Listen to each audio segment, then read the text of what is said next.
অতএব যারা সময় নষ্ট করছেন আপনাদের কাছে অনুরোধ করছি আপনারা নিজেদের প্রয়োজন মিটিয়ে নিজেদের কাজ থেকে ফারিগ হয়ে এই প্যান্ডেলের নিচে চলে আসুন। বিশেষত মাদ্রাসার ছাত্ররা তোমরা যেখানেই আছো, কোচি তোমাদের শিক্ষকরা যাচ্ছে, তো যাওয়ার পূর্বে তোমরা প্যান্ডেলের নিচে চলে এসো। কোরআনুল কারীমের ভিতরে আল্লাহ পাক যেহেতু আমরা মাদ্রাসার সংলগ্ন জলসা এবং মাদ্রাসার আঙিনায় বসেছি, এর বিষয়ে কিছু গুরুত্বপূর্ণ কথা বলার নিয়ত রাখছি। আল্লাহ পাক কোরআনুল কারীমের ভিতরে সূরা আলে ইমরানের ভিতরে স্পষ্ট ভাষায় বলেছেন, কুল হে নবী আপনি বলে দিন, ইন কুনতুম তুহিব্বুনাল্লাহ ফাত্তাবিউনি ইউহিব্বুকুমুল্লাহ, যে আমি আল্লাহ যদি আমাকে তোমরা ভালোবাসতে চাও, আমাকে যদি পেতে চাও, ফাত্তাবিউনি ইউহিব্বুকুমুল্লাহ, তোমরা প্রিয় রাসূলকে ভালোবাসো, তার ইত্তেবা করো, তার অনুসরণ করো, এবং তাকে যদি তোমরা অনুসরণ করো আমি আল্লাহ তুমি আমাকে পেয়ে যাবে। তো এ দিয়ে বোঝা যায় যে আমরা যদি আল্লাহকে পেতে চাই তার একটা মাধ্যম আমাদেরকে আল্লাহ শিখিয়েছেন, যে আমার হাবিবকে মহব্বত করো, তাকে ভালোবাসো, তার ইত্তেবা করো। রাসূলুল্লাহ সাল্লাল্লাহু আলাইহি ওয়াসাল্লাম হাদিসের ভিতরে বলেছেন, মান আহাব্বা সুন্নতি ফাকাদ আহাব্বানি ওয়া মান আহাব্বানি কানা মাই ফিল জান্নাহ। শেষ সময়ে যদি আমার কোনো উম্মত একটা হাদিসে আমি রাসূলুল্লাহ আমার এই রেখে যাওয়া হাদিসের ভিতরে ছোট্ট একটি হাদিসের টুকরা আমি পড়েছি, তার ভিতরে রাসূলুল্লাহ বলেছেন শেষ সময়ে যদি আমার উম্মতের ভিতরে কেউ একটি সুন্নতকে জিন্দা করতে পারে, আমি রাসূলুল্লাহ বলছি তার জন্য আমার সুপারিশ, আমার শাফাআত ওয়াজিব হয়ে যাবে। এটা রাসূলুল্লাহ ওয়াদা করেছেন, সুপারিশ করবেন, শাফাআত করবেন। রাসূলুল্লাহর মহব্বত আমরা অনেক রকম ভাবে দেখাই। এই জলসা মিলাদুন নবী দিনে প্রতিদিন প্রায় 2-4টা করে ওয়াইজ বক্তারা করছে। আমরা জানি হয়তো দুটো একটা গ্রামে জলসা হচ্ছে, এমনটা না, একাধিক গ্রামে এই জলসায় মিলাদুন নবী হয়। শুনি কিন্তু আমাদের ভিতরে একটা রোগ এসে গেছে যে মানি এই না মানা রোগগুলো আমাদের ভিতরে বিরাট এসেছে। এগুলোকে আমাদের একটা সিস্টেম আনতে হবে যে শুনলেই হবে না, কে মানতেও হবে। প্রিয় নবী রাসূলুল্লাহ সাল্লাল্লাহু আলাইহি ওয়াসাল্লামের সাহাবারা যখন রাসূলুল্লাহ কথা বলতেন তো সাহাবা রিদওয়ানুল্লাহি আলাইহিম আজমাইন বিরাট মনোযোগ দিয়ে শুনতেন রাসূলুল্লাহর কথাগুলো। এটি ঘটনা রাসূলুল্লাহর মনে পড়ে যায়। রাসূলুল্লাহ সাল্লাল্লাহু আলাইহি ওয়াসাল্লামের দুইজন সাহাবা, সাঈদ ইবনে আব্দুর রহমান, অপরটির নাম ছিল সালাবা আনসারী। বিরাট মহব্বত করতেন হুজুরকে। সাঈদ ইবনে আব্দুর রহমান এবং সালাবা আনসারী অন্যান্য সাহাবাদেরকে একত্রিত করলেন, জমা করলেন সবাইকে। হুজুর সেখানে দাঁড়িয়ে বললেন যে ও আমার সাহাবারা, তোমরা প্রস্তুতি নাও, তাবুকে যুদ্ধে যেতে হবে। যুদ্ধের ঘোষণা করলেন। সাহাবারা যুদ্ধে যাওয়ার জন্য প্রস্তুতি নিয়েছেন। হযরত দুইজন সাহাবা, সাঈদ ইবনে আব্দুর রহমান, অপরজন হযরত সালাবা আনসারী, হুজুরের কথাটা মন দিয়ে শুনলেন। শুনে মসজিদে নববীর এক কোণায় বসলেন। মসজিদে নববীর এক কোণায় বসে আলোচনা করছেন। কি হুজুর তো বললেন যুদ্ধেই যেতে হবে। আবার হুজুরেরই তো কথা, তোমাদের বাড়ির বৃদ্ধ বুড়ি তোমার জন ছেলে মেয়ে বাচ্চা সবাইকে তোমাদেরই দেখতে হবে। হুজুর যখন এই কথাটা বলেছিল, কথাটা তো হুজুরই বলেছিলেন, যুদ্ধেই যেতে হবে, এটা হুজুরের কথা। দুটি কথাই সাহাবায়ে কিরাম রিদওয়ানুল্লাহি আলাইহিম আজমাইন আলোচনা করছেন। দুজন হযরত সালাবা আনসারী সাঈদ ইবনে আব্দুর রহমান কে লক্ষ্য করে বলছেন, ও সাঈদ ইবনে আব্দুর রহমান, শুনে রেখে দাও ভাই, আমি সালাবা তোমাকে বলে দেই, রাসূলুল্লাহ তো এটাই বলেছেন, রাসূলুল্লাহ তো এটাই কথা, তাবুকে যুদ্ধে যেতে হবে, রাসূলের এটা যেমন আদেশ, রাসূলুল্লাহ তো এটাও আদেশ করেছেন। ও আমার সাহাবারা, আমি রাসূলুল্লাহ তোমাদেরকে জানিয়ে দিলাম, তাবুকে যুদ্ধে যাওয়া যেমন আমার আদেশ, অতএব তোমার বাড়িতে তোমার পিতা, তোমার মাতা, তোমার পুত্র, তোমার সন্তান কন্যা, তোমার বাচ্চা কাচ্চাদের দেখা দাও, এটাও আমার আদেশ। ও সাঈদ ইবনে আব্দুর রহমান, শুনে রেখে দাও ভাই, রাসূলুল্লাহর আদেশ মান্য করার জন্য আমি সালাবা আনসারী তোমাকে বলি, রাসূলুল্লাহর কথা অনুযায়ী সাঈদ ইবনে আব্দুর রহমান তুমি বাড়িতে থেকে যাও, আমি সালাবা আনসারী আল্লাহর জন্য দ্বীনের উদ্দেশ্যে তাবুকের যুদ্ধে যাই। সালাবা আনসারী সাঈদ ইবনে আব্দুর রহমানকে বোঝাতে লাগলো, সাঈদ ইবনে আব্দুর রহমান সালাবাকে বোঝাতে লাগলো, ও সালাবা, না না না, আল্লাহর আদেশে রাসূলুল্লাহর কথা অনুযায়ী তাবুকের যুদ্ধে আমি যাই।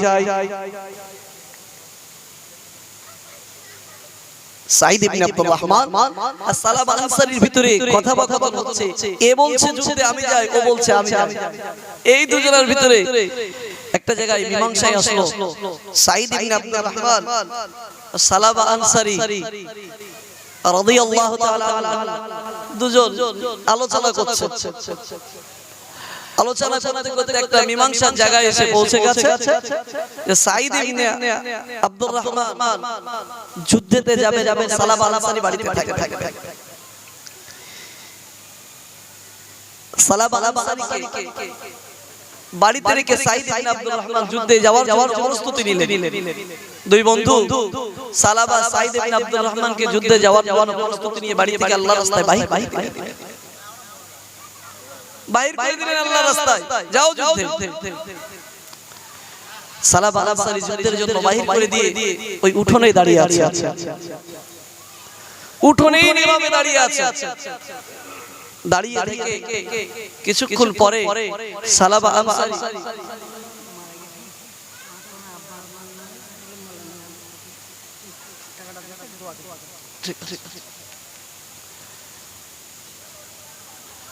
সালাবা আনসারী ঘরেতে প্রবেশ করবে।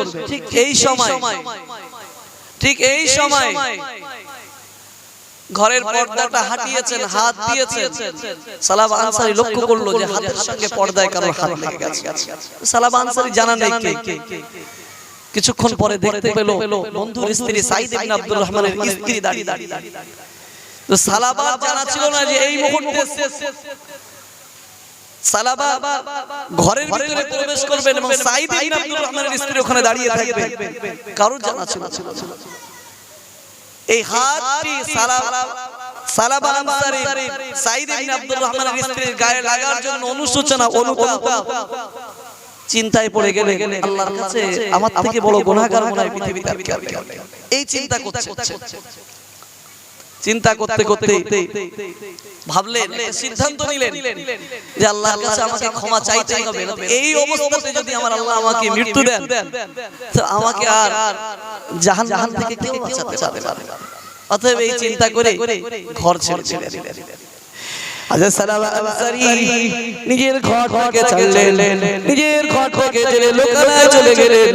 একটি পাহাড়ের নিচে সালাবা আনসারী ডুকরে ডুকরে কাঁদছেন, ও রব্বুল আলামিন, আল্লাহ আমি সালাবা গুনাহ করেছি, আমি সালাবাকে আপনি maaf করে দিন, আমি সালাবাকে আপনি ক্ষমা করে দিন, আমি সালাবার অজান্তে এত বড় গুনাহ হয়েছে, আমি সালাবাকে যদি এই মুহূর্তে আপনি আপনার আমার জাহান্নামকে কবজ করেন, আমি আমি সালাবা আপনার জাহান্নামের খোরাক হয়ে যাব আর আপনার জাহান্নামের ওই আগুন আমি সালাবা সহ্য করতে পারবো না এই চিন্তা বিভোর হয়ে সালাবা আনসারী পাহাড়ের নিচে কান্নাকাটি শুরু করে দিলেন সালাবা আনসারী কান্নাকাটি করছেন ইতিমধ্যে তাবুকের যুদ্ধ শেষ হয়ে গেল সাইদ ইবনে আব্দুর রহমান বাড়িতে ফিরলেন বাড়িতে নিজের স্ত্রীকে জিজ্ঞাসা করলেন ও আমার প্রাণের স্ত্রী আমার বন্ধু সালাবাকে তো আমি বাড়িটা দেখভাল করার জন্য রেখে গিয়েছিলাম আমার বন্ধু সালাবাকে তো দেখছি না আমার বন্ধু সালাবা কোথায় আপনার স্ত্রী উত্তর দিলেন ও প্রাণের স্বামী আমার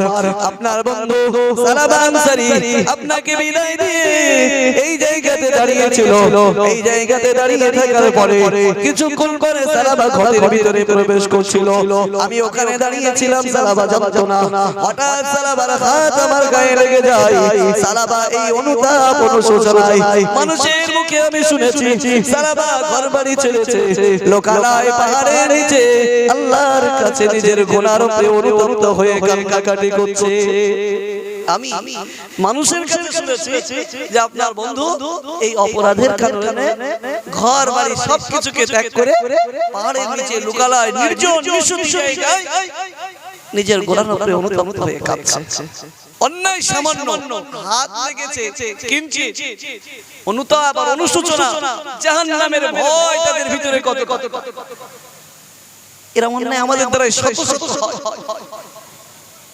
শত শত এরকম অপরাধ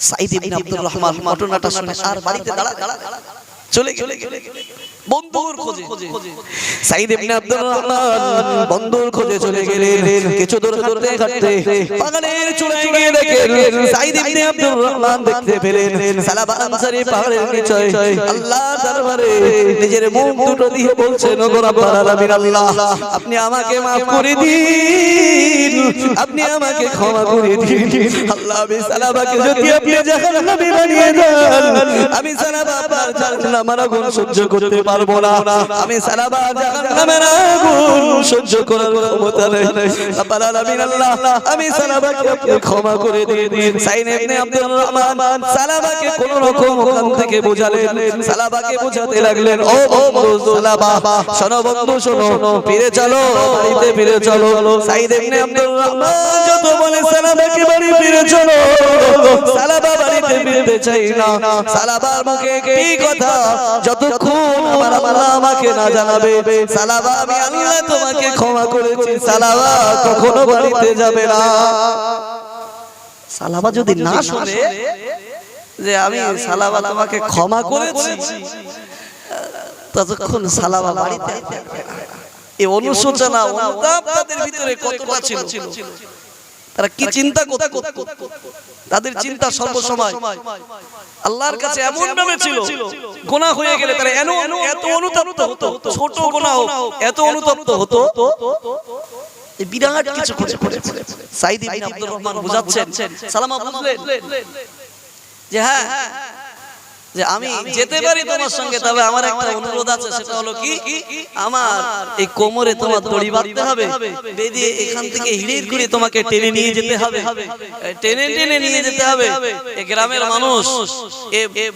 বাজারের মানুষ সবাই যেন অনুভব করতে পারে যে হ্যাঁ সত্যি সালাবা অপরাধী অনুশোচনার অনুতাপ সত্যি যেন তারা বুঝতে পারে যে সত্যি সত্যি সালাবা অপরাধী অন্যায় করেছে বন্ধু তো কখনো বন্ধুকে এইভাবে করতে পারে না ওই জন্য কোন রকম বন্ধুকে বোঝালেন বুঝিয়ে তাকে নিয়ে বাড়িতে আসলেন বাড়িতে এসে তাকে বাড়িতে রেখে সাইদ ইবনে আব্দুর রহমান নিজের বাড়িতে গেলেন সালাবার মনে এখনো পর্যন্ত সে চিন্তা সে টেনশন এখনো দূর হয়নি এখনো পর্যন্ত সালাবা বাড়িতে গেছেন বটে ওই চিন্তায় বিভোর হযরত সালাবা আনসারী রাদিয়াল্লাহু তাআলা আনহু ছোট্ট একটি কলিজার টুকরা মেয়ে ছিলেন নাম তার হযরত খামসানা রাদিয়াল্লাহু তাআলা আনহা 6 বছরের ছোট্ট বাচ্চা 7 বছর কোন জায়গায় এসে 8 বছরের ছোট্ট বাচ্চা মেয়েটাকে নিয়ে হযরত সালাবা আনসারী বললেন মা চলো না এখনো বেঁচে আছেন সাইয়্যিদুল হযরত আবু বকর সিদ্দিক রাদিয়াল্লাহু তাআলা আনহু আবু বকরের কাছে যায় আর নিজের কথাটা বলে এই আমার ভুলের উপরে অনুতপ্ত হয়ে তওবা করে আসে ছোট্ট বাচ্চা মেয়েটাকে নিয়ে গেলেন বড় আশা নিয়ে সালাম দিলেন, আসসালামু আলাইকা ইয়া আবু বকর। ও ভাই আবু বকর, আমি আপনার বন্ধু সাহাবা আনসারী এসেছি, প্রিয় রাসূলের সাহাবা আনসারী এসেছি। ও আবু বকর, আমি সালাবা আনসারী তোমার কাছে এসেছি, আমি সালাবা কিছু কথা বলতে চাই। সালাবা আনসারীকে লক্ষ্য করে সাইয়্যিদিনা আবু বকর বললেন, ও সালাবা আনসারী বলো না তুমি কি বলতে চাও। সালাবা আনসারী নিজের গুনাহটাকে বর্ণনা করলেন। সালাবা আনসারীর মুখে এই গুনার কথা শোনার পরে আবু বকর বলতে লাগলেন, ও সালাবা আনসারী শুনে রেখে দাও, জেনে রেখে দাও, আমি আবু বকর তোমাকে জানিয়ে দিলাম এই ধরনের গুনাহ তওবা আমি আবু বকর করাতে পারবো না। শুধু এই নয়, আমি আবু বকর তোমাকে জানিয়ে দিলাম চলে যাও, চলে যাও, আমি আবু বকরের দরবারে যেন আর কোনোদিন এসো না। আমি আবু বকর তোমাকে এই গুনার জন্য তওবা তো পড়াতে পারবোই না। শুধু এই নয়, আমি আবু বকর বলছি যে তুমি আমার দরবারে পরে যেন আর কোনোদিন এসো না। ওর চিন্তা বেড়ে গেল যে আমার এত বড় অপরাধ যে আবু বকর ক্ষমা তওবা করাতে চাইলো না। ছোট্ট বাচ্চা মেয়েটাকে নিয়ে গেলেন হযরত ওমর ইবনে আল খাত্তাব রাদিয়াল্লাহু তাআলা আনহু। ওমরের কাছে গেলেন, সালাম দিলেন, ইয়া আমিরুল মুমিনিন, আমি রাসূলুল্লাহ সাল্লাল্লাহু আলাইহি ওয়াসাল্লাম এসেছি, আমাকে একটু তওবা করিয়ে দাও, আমি গুনাহ করেছি ভাই। তওবা শুনলেন, বর্ণনা করলেন এই গুনাহ করেছি, আমাকে একটু তওবা করিয়ে দিন। গুনাহ শোনার পরে ওমর একই কথাই বললেন যে আমি তোমাকে তওবা করাতে পারবো না, তুমি আমার সামনেও কখনো এসো না। গুনাহের উপরে ছোট ছোট গুনাহ হয়ে গেলে সাহাবায়ে কেরাম রাদিয়াল্লাহু আলাইহিম আজমাইন তারা এতটা অনুশোচনা করতে, এতটা অনুতাপ তাদের ভিতরে ছিল, মনে করতে যে বিরাট কিছু করে ফেলেছি। অতএব গুনাহ ছিল সীমিত গুনাহ, এরকম গুনাহ তো আমাদের দ্বারাই দৈনন্দিন প্রতিবার হয়, আমাদের কোনো অনুশোচনা অনুতাপ আসে না। হযরত উসমানের কাছে গেলেন, একই কথা বললেন উসমান যে আমি তোমাকে তওবা পড়াতে পারবো না, আমার সামনে এসো। আরো চিন্তা বেড়ে এইভাবে রাসূলুল্লাহর কাছ পর্যন্ত গেলেন, রাসূলুল্লাহ একই কথা বললেন। তবে এটাই আপনাদের বোঝানোর কারণ যে সাহাবায়ে কেরাম রাদিয়াল্লাহু আলাইহিম আজমাইনরা তাদের ছোট্ট গুনাহ হলে তারা কতটা অনুশোচনা অনুতাপ করত, আমরাও এই রকম অনুশোচনা আমাদের করা দরকার। তাকবীর দেন সকলে, নারে তাকবীর, নারে তাকবীর।